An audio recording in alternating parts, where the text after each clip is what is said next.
I'm the wolf. You can call me Al. I don't know how this whole big bad wolf thing got started, but it's all wrong.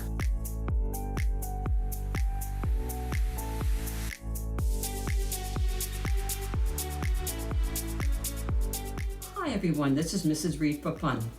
And the book that I'd like to share with you today is called The True Story of the Three Little Pigs by A. Wolf, as told to Jon Scieszka, illustrated by Lane Smith.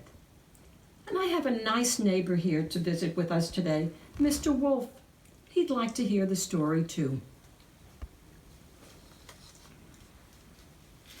Everybody knows the story of the three little pigs, but I'll let you in on a little secret.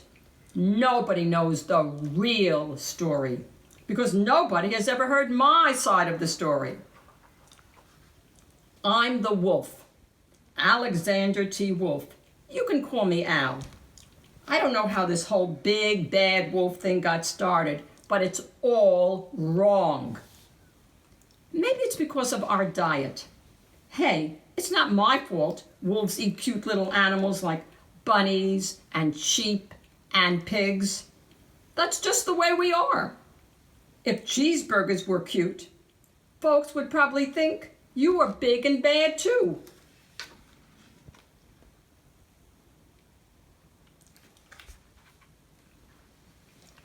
But like I was saying, the whole big bad wolf thing is all wrong. The real story is about a sneeze and a cup of sugar. This is the real story.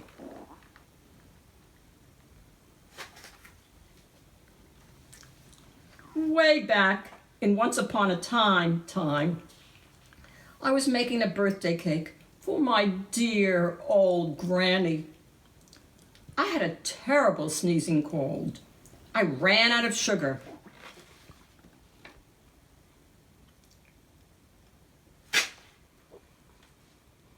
So I walked down the street to ask my neighbor for a cup of sugar. Now this neighbor was a pig, and he wasn't too bright either. He had built his whole house out of straw. Can you believe it? I mean, who in his right mind would build a house of straw?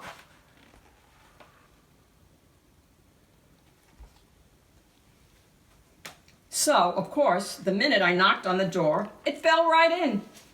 I didn't want to just walk into someone's house, so I called, little pig, are you in? No answer. I was just about to go home without the cup of sugar for my dear old granny's birthday cake.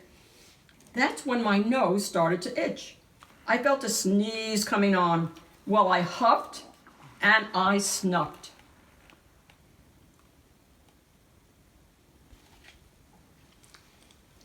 And I sneezed a great sneeze.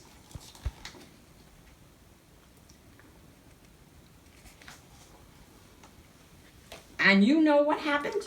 That whole darn straw house fell down. And right in the middle of the pile of straw was the first little pig, dead as a doornail. He had been home the whole time. It seemed like a shame to leave a perfectly good ham dinner lying there in the straw, so I ate it up. Think of it as a big cheeseburger, just lying there.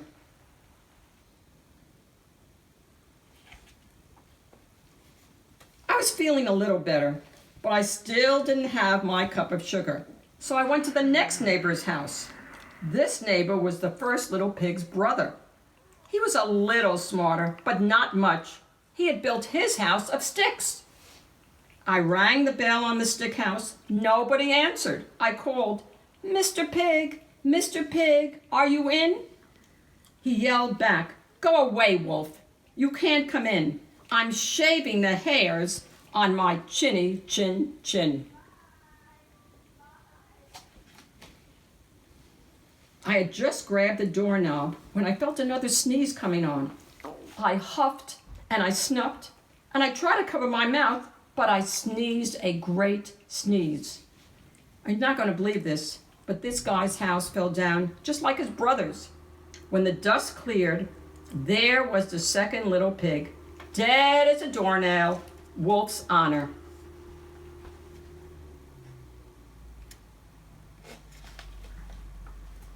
Now you know food will spoil if you just leave it out in the open. So I did the only thing there was to do. I had dinner again. Think of it as a second helping. It was getting awfully full, but my cold was feeling a little better. And I still didn't have that cup of sugar for my dear old granny's birthday cake. So I went to the next house. This guy was the first and second little pig's brother. He was the brains of the family. He had built his house of bricks. I knocked on the brick house, no answer. I called, "Mr. Pig, Mr. Pig, are you in?" And you know what that rude little porker answered? "Get out of here, Wolf. Don't bother me again."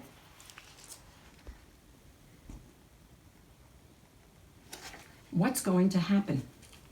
Is the wolf ever going to get the cup of sugar for his dear old granny's birthday cake? Read this humorous, exciting story and find out. This is Mrs. Reed for Fun. I'll see you all next week. Subscribe and share and send me your comments. Bye, everybody.